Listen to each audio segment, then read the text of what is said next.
Celtics hold practice at the TD Garden, and I'll tell you what happened that makes me feel a lot more confident in Game 6. And I'll be talking about that with Abby Chin from NBC Sports Boston right now on the Locked On Celtics podcast.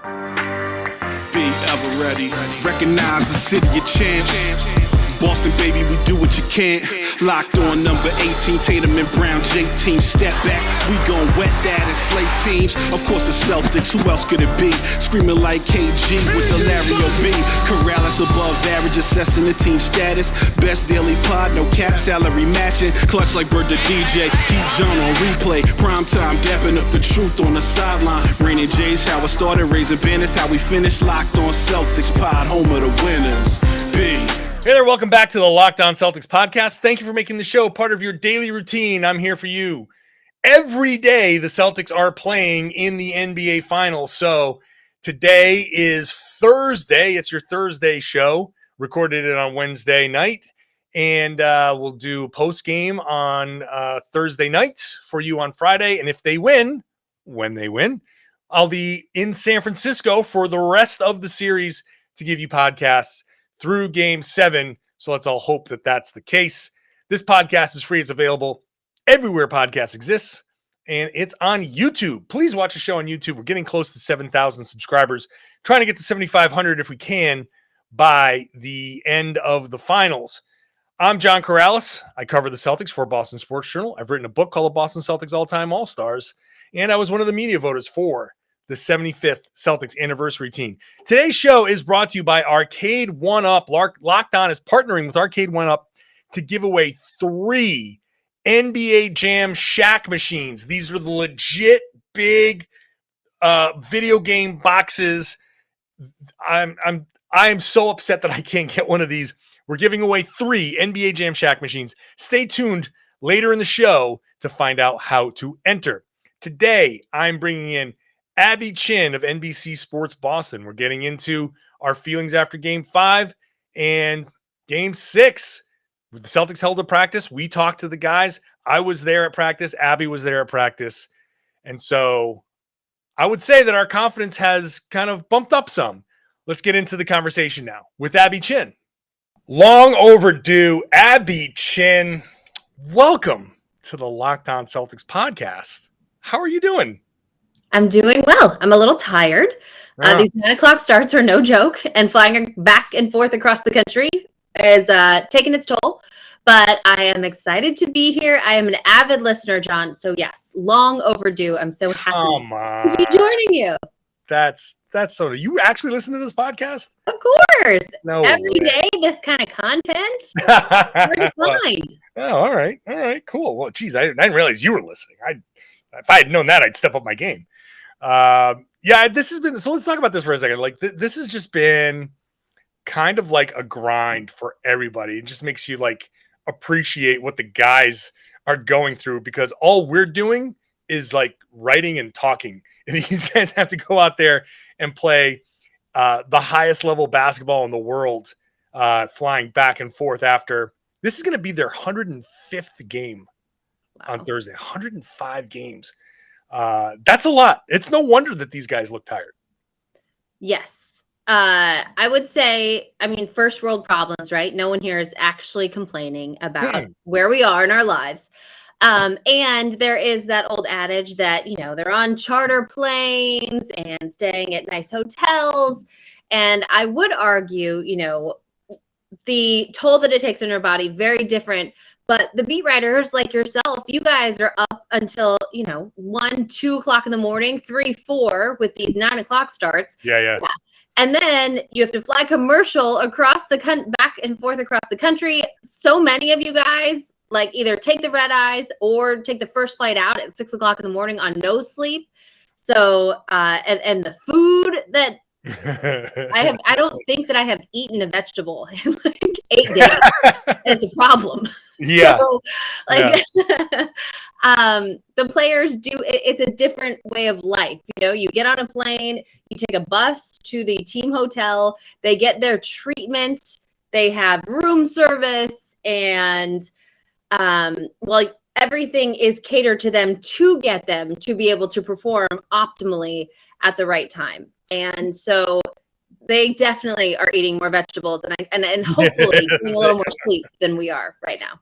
It's funny. So just to let people like a little bit behind the curtain, the NBA for the finals offers a charter, which you have to pay for, but it offers this charter that goes, between the cities. They have a couple of planes that go, and I've been taking that. And one of the planes is I have. Oh, what's it like? And also that everyone got in trouble for not wearing masks, which I thought was hilarious. Yeah, there was an email that went out. Reprimanded. There was an email. That's been remedied. So there's a normal plane that they don't put anybody in the middle seats. It was just a window and an aisle, and that's nice. And they take care of you. They give us plenty of food and all of that stuff. But again, you're paying for it, but it's just a bundle in the price. But one of the planes that's the charter is a backup team plane. So it's a plane suited for NBA players. And the last two planes that I've gotten has been the team plane. Now, I bring that up, first of all, to say it's awesome, but also it's still a plane. Yes. These guys, I want to bring this up mainly to say, yes, players get chartered flights, and the seats that they're in are a lot better than the seats every seat in the back is first class, and then there's seats up front where Taco could sit and stretch out, so there's places. And there's also bulkheads with tables, which is where everybody plays cards. Right. So they have a place, they have all of that stuff, creature comforts. It's a great plane that, it's would rival everything below private plane, but it's still a plane. And you still have to be on it for 6 hours going west and 5:45 coming back east. Yeah. And anybody who's taller than 6'3", and that involves a lot of NBA basketball players, you have to crouch to get up and walk around. You can't stand up. The bathrooms are still the bathrooms. Yeah. Interesting. Okay. Yeah. That's not a problem I have. So it's a problem that I do. And I'm the approximate height of Marcus Smart. So the bathrooms are still airplane bathrooms. It's not it's a big luxury bathroom. So it's flying. That's better, but it's still flying. And I bring that up to say it does take a toll on guys. Yeah. So I would say it's equal for both teams. It's not like one team had to take a flight. I guess the Celtics did have to fly west to meet for that first set of games, but they had plenty of time, and there was some more rest after that Game 7 against Miami. I do get to fly with the team typically during the season. Mm-hmm. I usually fly home with them. And so, yes, I can agree with all of your saying and your descriptions of the plane. I will tell you, it does take a level of stress off to not have to think about anything. You don't have to go through security. Oh, yeah. You don't have to. There is security, but you just have to show your driver's license. Earlier in the series, also the first couple of games, booked the wrong flight home. I booked a red eye for June 12th instead of June 5th. Ooh. And so just the added level of stress of having to get yourself to the airport. Like I said, you go from the arena to a bus to the airport to a bus, and then you either drive yourself home or whatever it is. But you don't have to think during any of that. So that's something. But no, okay. So if you want to talk fatigue, though, the Warriors were asked about that. And they said at this point, it's not something that, at least Draymond today, it's not something that you acknowledge. I don't acknowledge that. And I refuse to allow that to be something that affects me or impacts the way I'm going to play. And so I think obviously that is easier said than done. And I know how many minutes Jayson Tatum has put on his body, not only this season, but also over the last few years, where we basically scrunched 4 seasons of basketball in 2-3 years. But this is the finals. If he's 24 years old, if ever there is a time that you can block all of that out, I would hope that this is the time. That's going to be the key, right? Everybody's tired. I think there's something to be said for Tatum, short turnarounds, like you mentioned, all that stuff. I mentioned all this stuff on yesterday's podcast. I think there's a legitimate, when the Celtics bench is not giving them anything, And maybe it's not necessarily a carryover from game to game, but I kind of liken it to like a video game. When you go to each level and your health meter doesn't go all the way back up, like you start with plenty of energy, but it goes away faster. And if the bench can't give them anything, then that's where you run into, I think, game 5 problems, where in the fourth quarter, Jayson Tatum's airballing like everything, which we never see before. And then that just happens. It is what it is, which brings me to a question. Back with more from Abby in just a minute. First, let's talk about Built Bars. You know, our friends at Built are always coming up with amazing new flavors. This time, Built has truly outdone themselves with the new mud pie flavor. And for the first time ever, Built is introducing the new mud pie flavor in both mud pie bar and mud pie puff. Not sure what mud pie tastes like? Well, if you're a chocolate fan, you better sit down for this. New mud pie bar is rich whipped cream and chocolate mousse smothered in 100% real chocolate, topped with cookies and cream crumble. What? You got to try this stuff. If you're not convinced that this is great, and if you go to built.com and you're like, oh, no, I don't know.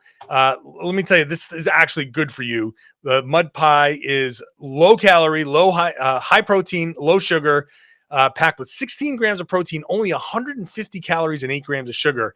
It's like your mom baked the most deliciously creamy chocolate mud pie and wrapped it up just for you. They're covered in 100% chocolate. They're healthy and they're tasty, and they're made with collagen protein, which your body absorbs more efficiently. So you get tons of health benefits. Eat something that tastes good and is good for you. You're going to love the new chocolate mud pie, Built Bar, Built Puff, whether you need a snack for your workout, late night treat, or you just grab a quick bite. Built is the perfect protein bar. They taste better than a candy bar. Go to built.com, use the promo code LOCKED15. It works every single time. You'll get 15% off your order. Use promo code LOCKED15 for 15% off at built.com.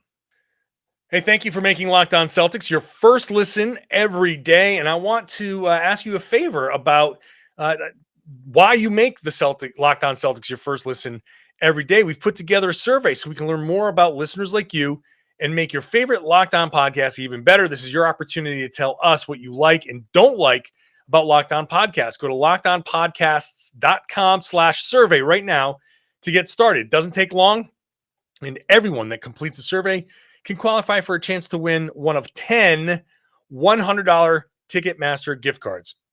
To take the audience survey, go to lockedonpodcasts.com/survey. Thank you for your help. And now let's continue the conversation with Abby Chin of NBC Sports Boston. Do we think this is going to be the weird game where desperation and if the Celtics if they start anywhere near the same way they started before, does Ime say, you know what, Aaron Nesmith, you got 5 minutes, buddy, get in there. We need to rest these guys. Go crazy. Go have 4 fouls, do whatever. You get 4 minutes, 5 minutes. You won't play after that, but go to it. Are we going to get game 6 weirdness? My inclination, my first instinct is to say no. We have not seen Ime Udoka do that ever. That would be truly weird for him. I mean, go back to the beginning of the season when he continued to play Dennis Schroeder. And it's not for a lack of willing to make adjustments. I think that when it comes to this point, at this stage of the season, you know who you trust. And there's a reason why those are the guys who you trust. So I agree with you. It is up to the role players in Grant Williams and Peyton Pritchard and Derek White to step up and fill those roles like we are seeing the Warriors players do.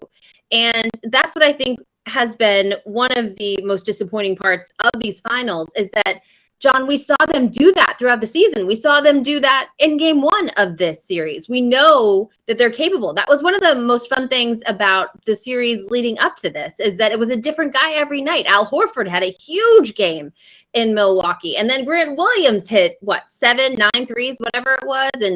And Derek White raised his level of physicality for the rest of that Milwaukee Bucks series. And so you know that these guys are capable of it, including Jayson Tatum and Jaylen Brown going to another level.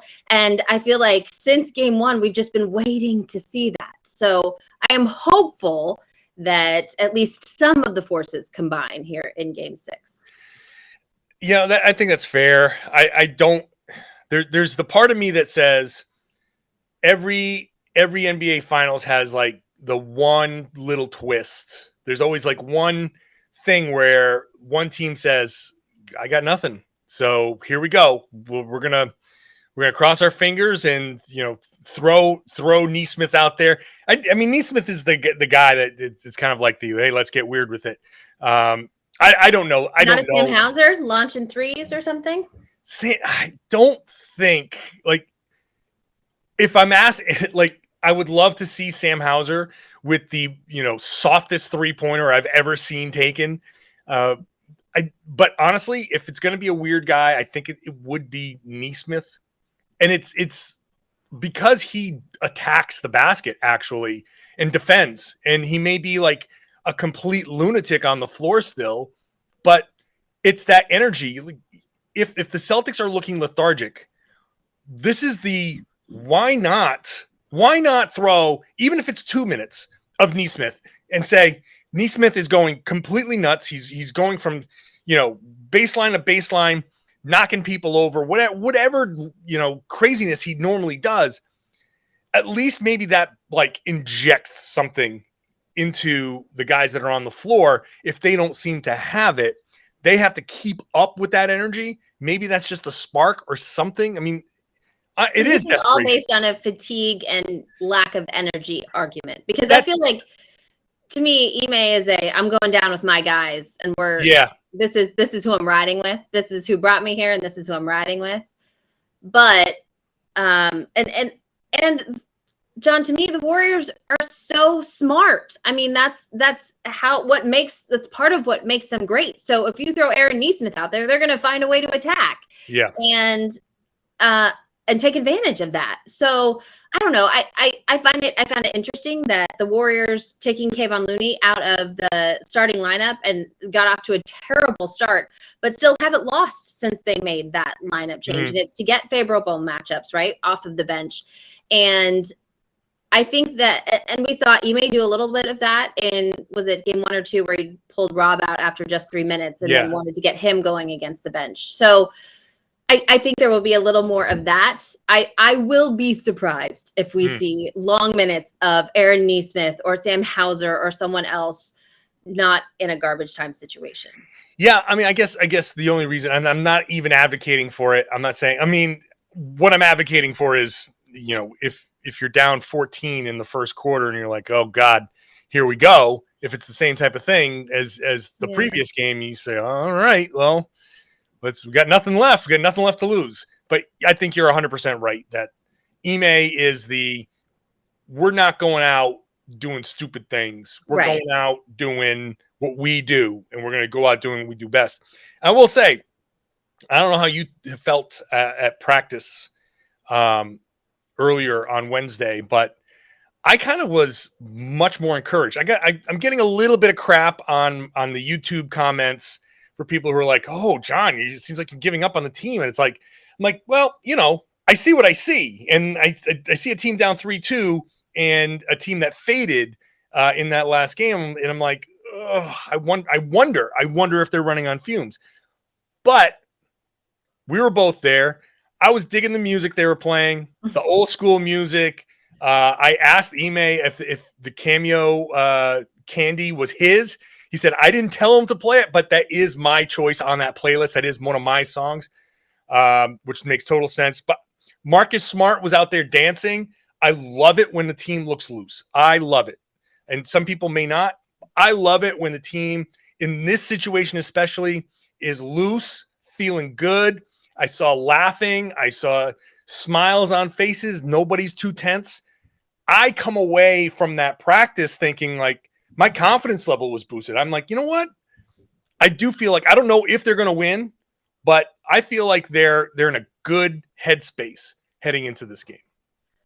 I talked to Al Horford one-on-one, and that you can see that on Celtics pregame live on NBC Sports Boston on Thursday. But it was the same thing, John. He was smiling. He was in a great mood. He just talked about how much confidence he has in this group and just had no shred of concern or a look of feeling pressure in that moment. And so that was very uplifting. And everything that we heard the Celtics say from Jaylen Brown, like, we are not afraid, and Jayson Tatum, that if you need something more to get up, then that's on you for this game. I ride the roller coaster. Chris Forsberg and I talk about this all the time. And for better or for worse, I ride the roller coaster. And so after game 5 in the Milwaukee series, and when we were in Milwaukee, that whole day, I just walked around with, like, I felt like I was going to throw up. I was sure they were going to lose that game. I was like, there is no way the season is over tonight. What a depressing plane ride home it's going to be. Mm-hmm. And then they came out and they were phenomenal. Mm-hmm. So the point of the story is I do not trust my instincts at all. I have no idea what to expect with this team. I went into game 4 expecting a loss, but hopeful because of all the lobsters. And then that just got smashed. And I was still hopeful out of that one. And so, yeah, now I feel like my spirit has been crushed a little bit. But, you know, with this team, they have proven us wrong, proven everyone wrong. And especially when their backs are against the wall. So I am not going to doubt them until proven wrong. But I just, it's emotionally, it's hard. Yeah. No, I feel that. My feeling has been like, look, this is the Warriors, and granted, they're not the same old Warriors teams, but that stuff you mentioned before about Draymond, it tracks with that's the team with experience. Yeah. He's the one that says, like, yeah, no, I'm not going to let myself get tired. I mean, it's easy to say that, you know, you also haven't played nearly as many minutes as everybody, and the Warriors didn't go 7 in the previous 2 series. So yeah, you get to say that as well. But that's also the team with the experience to understand. I know what's coming. I know what this feeling is like. I know how to get myself past it. That type of stuff is what Boston is learning. Back to wrap up the show with Abby in just a minute. First, huge news. NBA Jam is back. I love NBA Jam. Arcade 1UP, the leader in home retro arcade games, is not only bringing back the best game ever, they've made it bigger than ever with a Shaq edition machine. I want this thing. It's full-sized, and I love NBA Jam. I have spent a ton of money in my lifetime on NBA Jam. People are obsessed with it, and I'm thrilled to tell you that you can once again play hoops with NBA legends in this arcade classic. You know how it goes with this. Jump clear across the court, set the ball on fire. It's one of the first sports games to ever feature real and digitized NBA licensed teams. There's no fouls, no free throws, no quarters required. You can compete with friends and family through all new Wi-Fi leaderboards, making you more connected than ever. Pre-order now from Arcade 1UP. That's arcade, the number 1, up.com for an estimated early September ship date.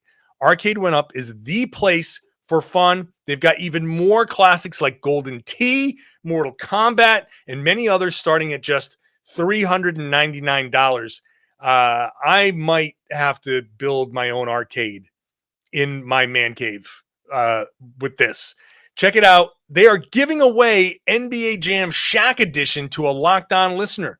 To enter for a chance to win a game console for your man cave at arcade1up.com/lockedon. That's arcade, the number 1, up.com/lockedon. You've got until July 8th to enter to win NBA JAM Shaq Edition console. Don't miss out. Enter today. Who are you going to play with? The real question for the Celtics to me, Ab, is do they learn it and apply the lesson on Thursday night, or do they learn it and apply the lesson like Ime's last failed championship when he was an assistant with the Spurs, and they turn around in the next year and, you know, after the Ray Allen shot, they learn the lesson, they turn around and they come back and they just rampage their way through the league and win that championship the next year. I mean, I'm sure the Celtics would like it to be both. Why not win a championship now and next year? But I do think there are lessons to be learned, and I think it just boils down to, can the Celtics apply those lessons now? No question there are lessons to be learned. This run has been incredible for this group. To think of the things that Jaylen and Jayson have experienced. And that's something that Brad Stevens always used to talk about. They're so young, but they have both experienced so much in their careers already. I remember the bubble season before they played the Warriors. I asked Steph Curry if he saw some resemblance between he and Klay Thompson and the way they came into the league together and growing that group. And he said, yes, I definitely see some similarities, but they experienced so much success so early. Me and Klay started from nothing and to build up that team. And so we forget that these guys have been there. They have, Jayson has been on the floor in a game 7 where LeBron James just absolutely took over. So he knows what that feels like to lose in that kind of moment inside TD Garden. These guys have experiences too. But like you said, just listening to the Warriors, listening to the way they talk about things. Draymond mentioned that this is the 10-year anniversary of their first championship season, which is crazy to think that they have been this good for that long. And the amount of experiences that they have had in there and had to deal with, and to understand also the moment with which they're in and the opportunity that lays in front of them. There was this feeling in that Bucks series of the championship DNA with the Warriors. It just feels like it's so much more ingrained in their personality. And that feels like a much bigger hill to overcome. Yeah, I think you see it when these guys are down on the floor. Those two 3-pointers that Klay Thompson hit in the third quarter were so huge. I've mentioned those a couple of times. That's the experience right there. That's somebody who's struggling, just saying, you know what, we need a basket here, and just finding a way, just hitting it. That's where the experience comes in. But look, the Celtics team has defied so many of our expectations already. And like you said before, every time we think, oh man, all right, that's it, they find something else. And I'm wondering if game 5 can be their playoff version of the loss to the Knicks. I brought this up in yesterday's podcast. Yeah. I'll throw it out to you. Do you think that loss in game 5 in any way can be like that loss to the Knicks, where the Celtics say, you know what? We're done. We're done with this hero ball. We're done with this isolation. We're done with all of the stuff that we've been doing. Arguing with the refs. Yep. We're done. We're done with all of that. The thing they told us back in January is we bought in. Now, it seems like there's been a little slippage from the buy-in. Now do they say, we bought in again, and move the ball, move themselves, stop with the crying to the refs, stop with the turnovers? We saw Jayson Tatum with the ball with him all day long. Every picture of him after practice, during practice, he's got the ball in his hand. Like that's like the old thing that I used to do in high school. You just carry the ball around with you and dribble and all that stuff. Like getting back to the basics. Could this be, with all this doom and gloom, and I admit that I'm caught up in it too, could this be the point where they say, you know what? We're going to throw all this mess away. We're getting back to the basics. We're getting back to the buy-in. I think the support for that argument is that these last 2 games have felt as bad. It has felt like a flashback to earlier in the season, where all of those bad habits that Ime Udoka said he was going to come in here and he was trying to change, and just talking about how hard that was to change because it's ingrained in who you are. And so it has felt like that. And I think that's what's been the most frustrating part of these last couple of games, is because we all thought that they had broken out of that this was a different group. They understood what was required. And particularly the focus. It felt like to me they had figured out the focus that you needed in every game to win. And so now at this stage, at this level, you should be even more dialed in, more focused, and come out and not have a start like they did in game 5. That should never happen.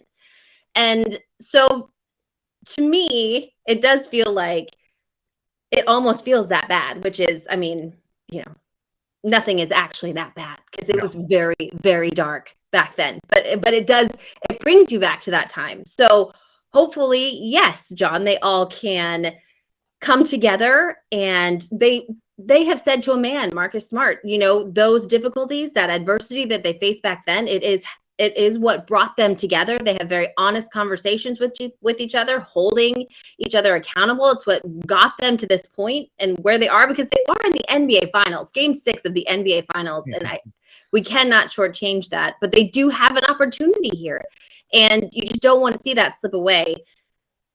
It's just that in that turnaround, John, they were not playing the Golden State Warriors and this dynasty led by a 2-time MVP in Steph Curry, who just refuses to go down.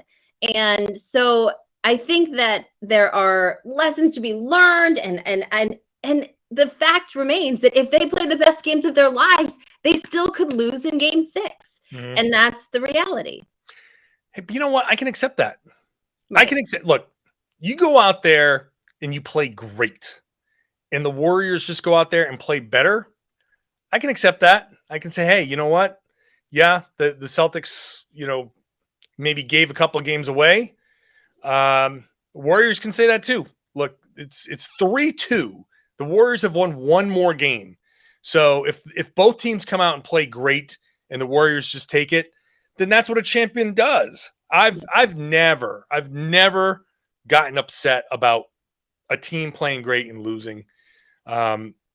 It's very, I try to be very like Brad Stevens, the Kaizen, the process over results. I would rather see a team play great and lose like that, because you know that if you keep playing that great, you're going to win more often than you lose. I'd rather see that than see a team play like crap and win. You're like, you keep playing like that, you're gonna go on a losing streak.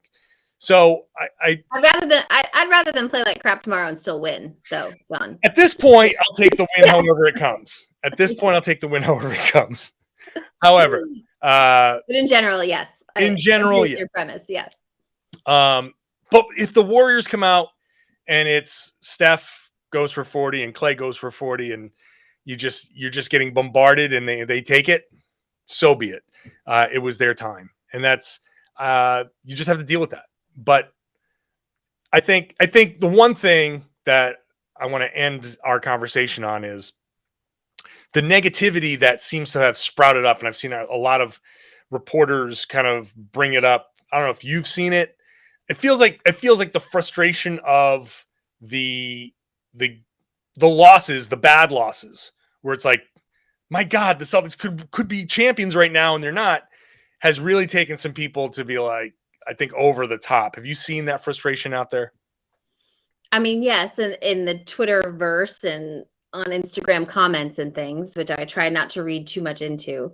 And that is something, John, that I feel like is very different that I have realized this season. So last year when I was in studio and you're not around these guys every day, you don't, like today, how you said, we went to practice, you talk to these guys, and they're not feeling that sort of, unbearable pressure. Mm-hmm. They're in good moods. They're in good spirits.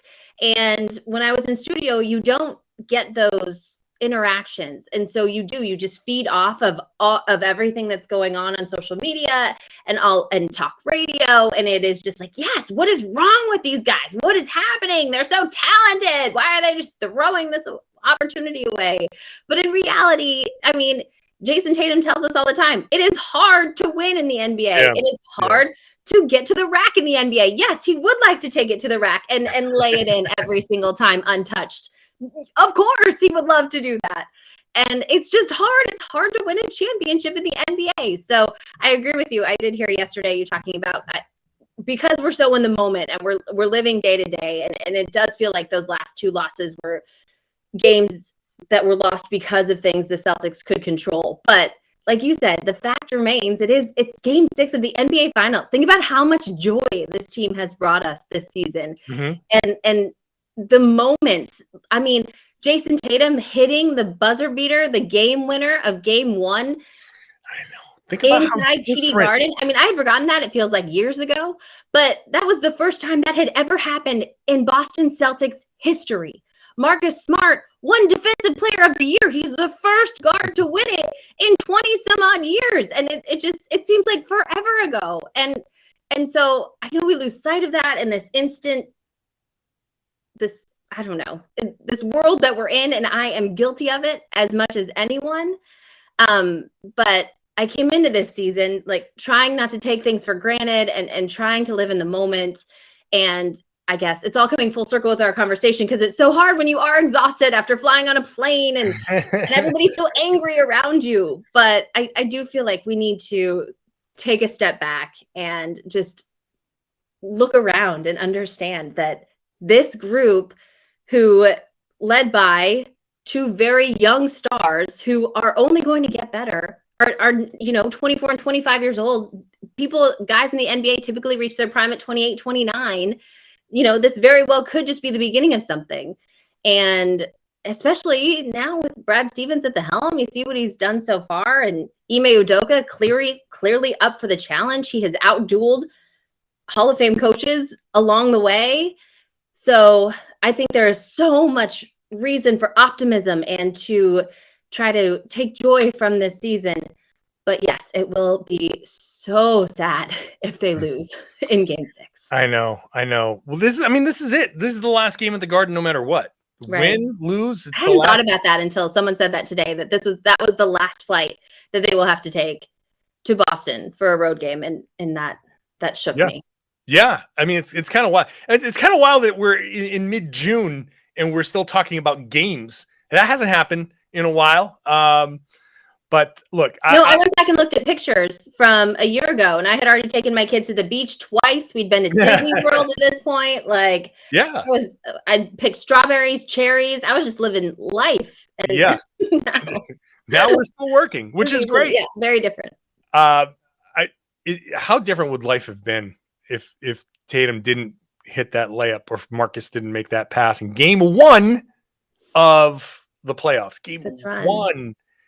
I mean, and that was what was so wonderful about it, right? All 5 guys touched the ball. That was the moment it truly felt like all of the bad habits that they had acquired over all those years were just gone. And this was the new Celtics. This is who they are now. Yeah. Gotta get back to that. Yeah. But I mean, what an amazing moment. That was incredible. I will never forget that feeling of being inside that building when that happened. That was awesome. And look, I think part of my whole thing, and why it does sound like I'm like, people are like saying, "Oh, John, you sound defeated. Like you've never heard you sound defeated before." I'm like, it's not that I sound defeated.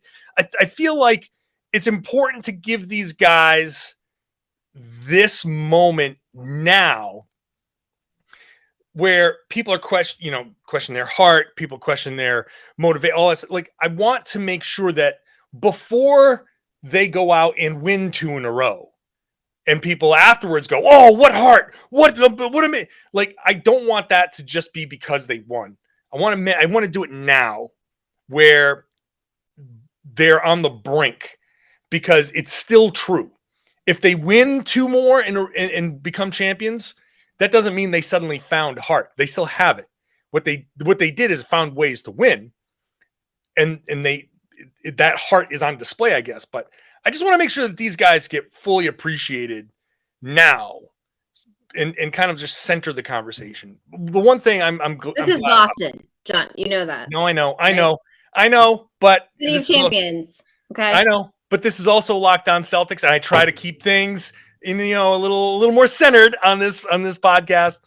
I'll finish with this. I'm glad to hear, Marcus Smart say that, this is a blessed day, and, we're able to we still get to go out and do what we love to do. And Jaylen Brown saying, yeah, it's so much pressure, but there's a lot of joy in the game as well. I'm looking forward to having fun. I really do believe that these guys are in the right frame of mind. I think something about that loss afterwards, Ime came out and it didn't seem like he was himself. I don't know if you got that vibe. I just didn't seem like he was himself. He seemed much more frustrated than normal coming out to talk to us.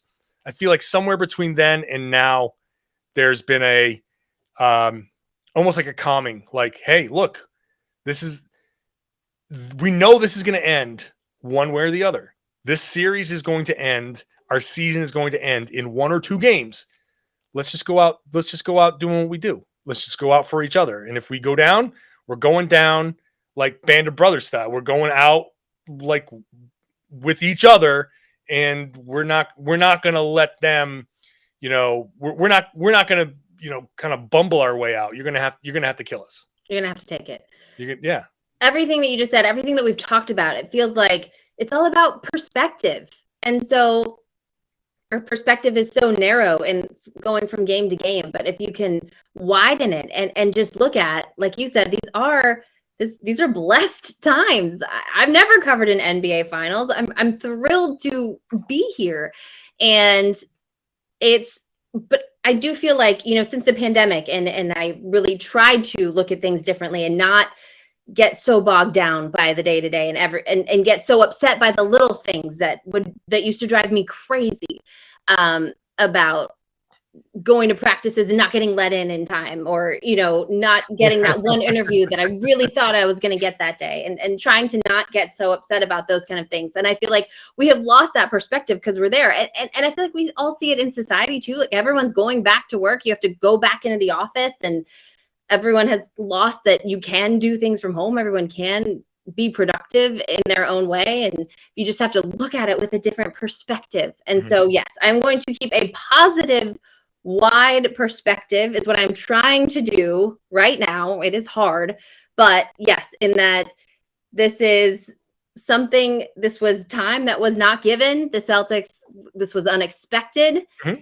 We've experienced so much joy throughout this journey and so much excitement, and met some great people along the way. Got to eat lobster at TD Garden. I also have never done that.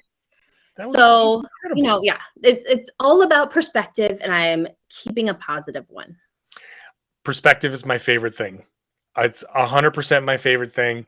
I get philosophical in those ways, trying to keep proper perspective. And it's tough in sports. It's so hard to do in sports, especially when you're down to this moment. Well, we'll see. My perspective is, should have had you on sooner.